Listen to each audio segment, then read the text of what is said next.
Bonjour tout le monde, aujourd'hui on va parler des feuilles de personnages et pour ça on va créer de toutes pièces un nouveau personnage. Ça permettra de voir toutes les parties de la feuille, quelles sont les étapes pour avoir votre futur aventurier et on va s'y mettre tout de suite. Donc pour créer un nouveau personnage, vous pouvez aller dans l'onglet acteur, créer un acteur, vous tapez le nom du futur héros, créer un acteur. Là ça va vous créer la feuille directement. À partir de là, quelles que soient les étapes, vous allez pouvoir faire dans l'ordre que vous voulez, soit les caractéristiques, le peuple, le profil, etc. Nous, on va commencer par aller dans les compendiums, le compendium des objets, pour aller chercher le peuple qu'on veut pour notre personnage. Donc, on va choisir le peuple des gnomes. Il suffit de le récupérer, de glisser sur la feuille, et on voit qui s'installe. Ensuite, on a envie de créer un rôdeur, on va aller dans les profils, famille des aventuriers, on récupère rôdeur, on le glisse sur le personnage, ça prend quelques secondes. Dans l'onglet voix et capacité, on voit strictement rien puisque la feuille elle est verrouillée, comme on a vu dans la vidéo précédente. Donc là, en déverrouillant, on voit bien qu'il y a toutes les voix du profil du rôdeur et aussi la voix de peuple du gnome. À partir de là, j'ai envie de lui rajouter ses caractéristiques. Donc, avec cette icône-là, éditez vos caractéristiques qui apparaît quand la feuille est déverrouillée, on va pouvoir afficher la fenêtre qui va nous permettre de rajouter toutes les caractéristiques du personnage. Donc, il y a déjà des modificateurs qui se sont affichés et qui viennent de la feuille du gnome. Il y en a une en trop, il faudra que je la supprime plus tard, mais d'abord, je vais définir les caractéristiques. Donc, vous pouvez les définir à la main, avec la molette ou avec le clavier. Vous mettez avec cette méthode-là ce que vous voulez. Mais autrement, le livre des règles nous apprend qu'il y a quelques stéréotypes de caractéristiques qu'on peut utiliser et on les a mis ici. Donc, si on choisit polyvalent, vous allez pouvoir répartir dans les caractéristiques de base ces valeurs ici. Autrement, en expert, c'est les autres et en spécialiste, vous avez ce choix-là. Nous, on va partir en expert et il va falloir cliquer déposer sur les caractéristiques qu'on a envie pour notre personnage. Voilà, j'ai réparti les caractéristiques. Par contre, j'aurais plutôt envie de mettre le -1 en constitution. Rien ne vous empêche de le glisser déposer une nouvelle fois. Ça remplace le -1 qui était en charisme, ça le remet en constitution. Et ensuite, ça vous redonne la possibilité de remettre un 0 en charisme. Ok, une bonne étape de fait, on peut fermer la fenêtre. Et là maintenant, je vais aller dans le profil, le trait de peuple qu'il y a là-haut. On le retrouve dans la biographie. On va pouvoir ouvrir la feuille du gnome. Et à l'intérieur de cette feuille, on voit qu'on a tous les choix de caractéristiques qui nous sont proposés dans le livre de règles. -1 en force, et par contre, il faut choisir entre +1 à la perception et +1 à l'intelligence. Ce que je vais garder, ça va être +1 à l'intelligence. Donc, on déverrouille la feuille et on supprime le +1 à la perception. Maintenant, il va quand même falloir lui apprendre des capacités. Donc, dans voix et capacités, en déverrouillant la feuille, ça va vous libérer toutes les voix disponibles pour le personnage. Donc, de base, on a le rang 1 du gnome. Et moi, je vais choisir le rang 1 de la voix de l'archer et le rang 1 du compagnon animal. À chaque fois que vous apprenez une capacité, je vous conseille d'ouvrir la feuille pour lire la capacité en elle-même, mais aussi l'usage en jeu. Toutes les capacités qui viennent du compendium, on a expliqué comment on l'avait configuré. Donc, pour celle-là, on a une amélioration permanente sur la vision qui est là, vision dans le noir, qui est configurée. Et pour la capacité d'ensorceleur, il va falloir qu'on le rajoute puisque c'est une capacité liée. Donc, comme c'est marqué ici, glisser-déposer une capacité ici. Je vais aller en chercher une capacité, voix de l'ensorceleur. Je regarde en fonction des différentes voies qui me sont proposées et moi je vais choisir voie de l'invocation. Je récupère le rang 1 choc et je le glisse dessus. Quand c'était possible, on a essayé de vous simplifier la vie. Par exemple, la capacité archer émérite, dans la description, il y a marqué que ça pouvait s'appliquer pour les tirs à l'arc, pour les personnes qui utilisent l'arc, mais aussi pour les personnes qui utilisent des armes de jet. Et donc, dans Action et Effet, vous allez retrouver deux actions, une combat à l'arc et l'autre combat à l'arme de jet. Et donc, si vous voulez réellement rester archer émérite à l'arc, vous conservez cette action et vous pouvez supprimer la deuxième. Sinon, vous pouvez supprimer la première et garder la deuxième. Moi, je vais rester à l'arc. On supprime celle-là. Et enfin, ici, la voix du compagnon animal. Il n'y a pas d'effet automatique, il n'y a aucune action. Et on a déjà défini un compagnon, le loup, qu'on va pouvoir fournir pour le joueur. Donc, dans le bestiaire, les compendiums bestiaires, vous allez, dans animaux, vous allez retrouver un type de loup, mais ça, c'est la créature qu'il y a dans le chapitre opposition du livre de règles. Il faudra plutôt aller dans le compagnon. Là, vous allez retrouver un loup également, avec tout ce qui va évoluer en fonction du personnage. Et donc, celui-là, vous pouvez importer l'entité, vous l'ouvrez, on la déverrouille, loup de Cristallou. Et vous pourrez donner le droit d'accès à votre joueur. Déjà, rien qu'avec ça, on voit que le personnage, il est quasiment terminé. On a récupéré des PM. Dans les actions, on a déjà des actions d'amélioration, une action d'attaque magique. Il va nous rester à rajouter de l'inventaire. C'est très facile aussi dans les compodiums, dans les objets. Vous allez dans Objets, Armes, arme à distance par exemple pour lui rajouter un arc court. Ensuite, vous pouvez lui mettre la classique petite dague. Vous pouvez aller dans les protections, lui rajouter un petit cuir simple par exemple.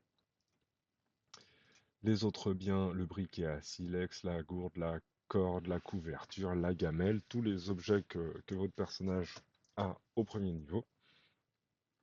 Et si vous voulez directement avoir des potions ou des choses comme ça, vous cherchez tous les objets que vous voulez rajouter à la création de votre personnage. Ça s'affiche dans l'inventaire, il n'y a plus qu'à les équiper pour que ça s'affiche dans la liste des actions pour les armes et que ça se rajoute à la défense pour les armures. Pour terminer, pour l'inventaire, vous avez aussi la ligne des richesses. Vous pouvez utiliser la molette pour lui rajouter un petit peu de pièces d'argent dans les poches, 2 pièces de cuivre. Pour trop de pièces d'or, on ne sait pas s'il mérite. Et à la fin, dans la biographie, vous pouvez rajouter en mode déverrouillé quelques langages et aussi aller commencer à éditer la biographie que tout le monde peut connaître, la biographie privée, l'apparence de votre personnage, etc.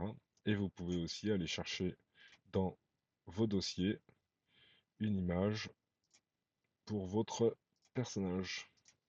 Quand tout ça c'est terminé, on vous conseille aussi de bien vérifier le prototype du token.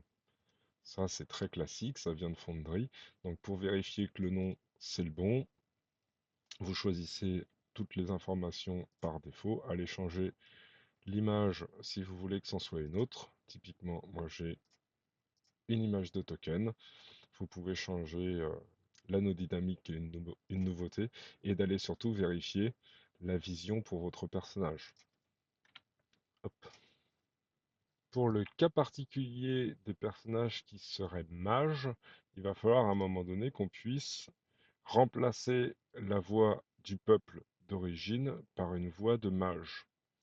Donc, ça va se passer dans l'onglet Voix et capacités. Ici, vous avez la voix du gnome. Celle-là, il va falloir la supprimer pour pouvoir rajouter la voix du mage.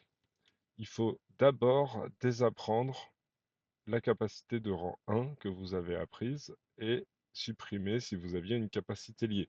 Autrement, la capacité ici, elle risque d'être encore apprise. On supprime ça, on désapprend la capacité de rang 1 et avec la poubelle, on peut supprimer la voix du peuple d'origine. Dans le compendium des objets, encore une fois, vous allez dans les voix, voix du peuple, et ici vous avez la voix du mage que vous pouvez glisser-déposer sur le personnage. Elle se rajoute ici, et donc vous pouvez maintenant apprendre le rang 1. Vous pourrez, dans le rang 1, glisser-déposer le premier rang de la voix de votre peuple d'origine. Donc, capacité voix de peuple gnome, don étrange, on le glisse, on le dépose dans cette zone-là, et voilà le travail.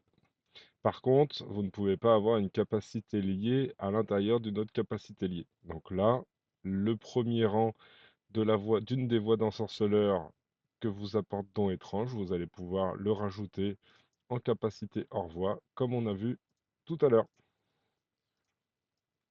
Tac.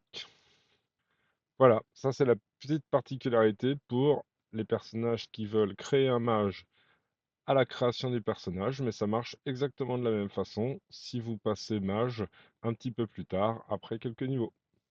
Maintenant que le personnage est terminé, vous allez pouvoir voir que derrière chaque chiffre, il y a une infobulle qui vous donne le calcul qui se passe pour obtenir ce chiffre. Donc pour l'intelligence, on voit qu'il y a un point d'intelligence qui vient de la configuration des caractéristiques de base et la voix du gnome qui nous donne +1 en intelligence.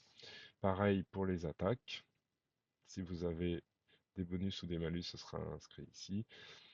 Les maximums de points de vie qui sont aussi détaillés et ça vous permet d'avoir un peu rapidement le détail des calculs, surtout quand vous commencez à activer des bonus qui modifient ces valeurs-là.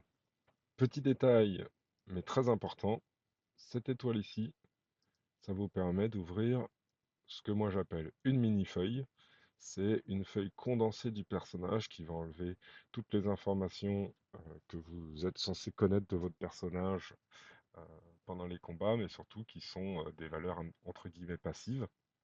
Et ici, vous allez conserver toutes les fonctionnalités de la feuille. Vous pouvez faire des tests caractéristiques, vous pouvez faire évoluer vos points de vie, dépenser des points de chance, etc. Et réaliser des attaques beaucoup plus facilement. Donc ça, en combat, vous pouvez conserver que cette mini-feuille que vous pouvez redimensionner pour que ça prenne moins de place. Et là, vous avez réellement toute la battle map qui est accessible avec les informations quand même importantes. Si on active un bonus sur la feuille de personnage, ça s'active sur la mini-feuille. Et pareil, de l'autre côté. Donc extrêmement pratique. On va voir maintenant un petit peu plus en détail la feuille en elle-même, surtout quand elle est déverrouillée. Beaucoup d'informations qui s'affichent à ce moment-là. Donc là, pour chaque valeur qu'il y a dans la barre latérale, vous allez pouvoir modifier la caractéristique qui est associée aux attaques de contact, aux attaques à distance ou magiques en fonction de votre personnage, surtout pour les bardes ou d'autres types de lanceurs de sorts qui vont avoir une attaque magique basée sur une caractéristique autre que la volonté. Pareil pour l'initiative, la défense, vous avez aussi le chiffre de base qui va évoluer en fonction de ce que vous activez comme capacité sur votre personnage. Et là, vous avez possibilité dans les bonus de rajouter un bonus temporaire, par exemple, sans avoir besoin de configurer une capacité spécifique pour ça. Vous avez un cas particulier d'un état qui s'affiche ici, qui est la vision dans le noir. Il y a une petite case à cocher qui permet d'activer la vision dans le noir ou pas. Là, on voit que notre personnage, il a sa vision classique. Si les lumières s'éteignent et que vous voulez passer en vision dans le noir, il faudra cliquer sur cette case. Ça ne s'affiche pas directement. Pour ça, il faut déplacer le personnage d'une case ou alors cliquer à côté du personnage et le resélectionner si vous êtes maître des jeux. Dans l'entête de la feuille, vous avez les caractéristiques avec possibilité de réaliser des tests de compétences. On les détaillera certainement un peu plus tard dans une autre vidéo avec entre autres les bonus qui s'affichent ici. Et en dessous, vous avez la fenêtre principale de votre feuille qui permet d'avoir toute la liste des capacités que vous allez apprendre au fur et à mesure des niveaux que vous allez passer. Tous les équipements, les potions que vous allez pouvoir boire, etc. On a vu qu'il y avait la liste des actions, mais vous avez ici aussi des icônes bien pratiques. Donc là, vous avez de quoi activer une défense partielle pour augmenter votre défense. Ici, une action de défense totale pour augmenter la défense un peu plus. Vous ne pouvez pas activer les deux en même temps, bien sûr. Et là, vous avez deux icônes qui permettent de faire les récupérations rapides ou une récupération complète. Donc là, typiquement, je veux bien faire une récupération rapide. Ça envoie un message du chat et ça me rajoute des points de vie. Et si je fais une récupération complète, ça demande si on veut dépenser le point pour récupérer des points de vie, là je suis au maximum. Donc je fais non. Si on avait utilisé des points de magie dans cette situation-là, voulez-vous récupérer le maximum de points de mana? Oui. Souhaitez-vous dépenser un point de récupération? Non. Dans l'inventaire, c'est pareil, vous avez plusieurs dossiers qui sont refermables ou ouvrables de cette manière-là, avec tout l'équipement. Vous ne pouvez pas les supprimer sans faire exprès. Il faut déverrouiller la feuille pour pouvoir supprimer des équipements. Et vous avez aussi la possibilité de réorganiser chaque liste pour mettre les équipements importants plus haut ou plus bas dans la liste. Dans l'onglet Voix et capacités, toutes les voix que vous avez apprises sont disponibles quand la feuille elle est verrouillée. Donc là, vous n'avez que les capacités que vous avez apprises et quand elle est déverrouillée, vous allez pouvoir voir tout le reste de la voix. Vous pouvez regarder une infobulle pour voir ce que la capacité du rang d'après, par exemple, va faire. Éditer, bien sûr, les capacités en cliquant sur l'icône ou sur l'image et aussi la capacité de les apprendre quand vous passez le niveau. Le système intègre les restrictions du rang qu'on peut apprendre en fonction de son niveau. Donc là, si je veux apprendre une capacité de rang 2 alors que je suis niveau 1, ça ne fonctionne pas. Ça met un message d'erreur. Si vous dépensez plus de points de capacité que vous n'avez de points de capacité en fonction de votre niveau, ça va vous mettre un message d'erreur en haut. Par contre, vous avez quand même la possibilité de l'apprendre. Et si à un moment donné, vous n'avez pas dépensé tous vos points, un message s'affiche pour vous dire qu'il vous reste un point de capacité à dépenser. Les capacités hors voie, c'est si à un moment donné, vous récupérez une capacité n'importe laquelle, vous pouvez la glisser sur votre personnage et elle s'affiche dans capacité hors voie.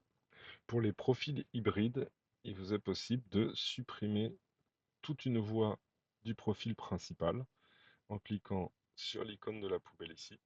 Vous supprimez une des voies et ça va vous permettre de déplacer une voie d'un autre profil à l'intérieur de votre personnage. Voilà, typiquement, on peut déplacer une voie d'un autre profil et là vous commencez à faire un profil hybride. Bien sûr, dès la création de votre personnage, vous pouvez directement lui mettre une voie de prestige. Mais par contre, vu que vous n'avez pas atteint le niveau nécessaire pour apprendre les capacités de rang 4, bah, vous ne pourrez pas apprendre les capacités de la voie de prestige. Après, si vous avez une idée très claire du personnage que vous voulez faire, vous pouvez directement lui rajouter la voie de prestige que vous avez en tête.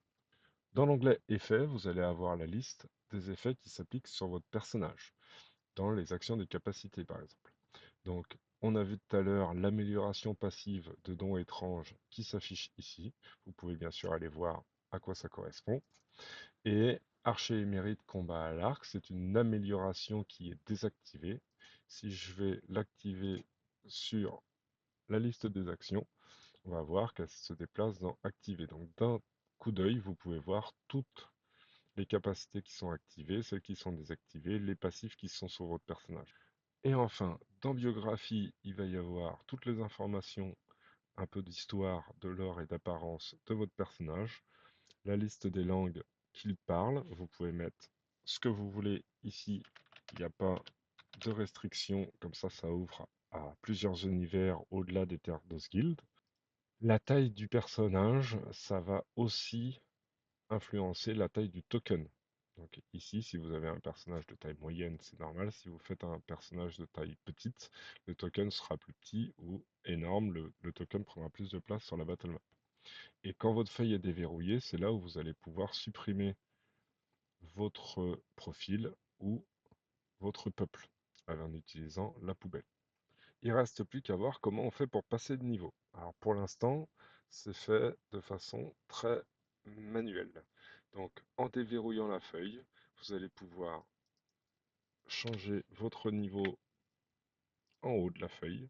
Ça va vous ouvrir des nouveaux points de capacité. Et dans l'onglet Voix et capacité, vous allez pouvoir choisir une nouvelle capacité à apprendre en sélectionnant la petite coche ici.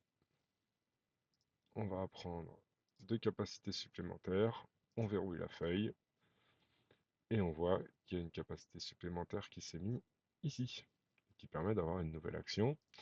On n'oublie pas d'aller voir dans usage en jeu s'il n'y a pas des bonus à supprimer, à choisir entre l'un et l'autre, s'il n'y a pas une petite particularité de la capacité avec une modification d'un paramètre en fonction de votre personnage.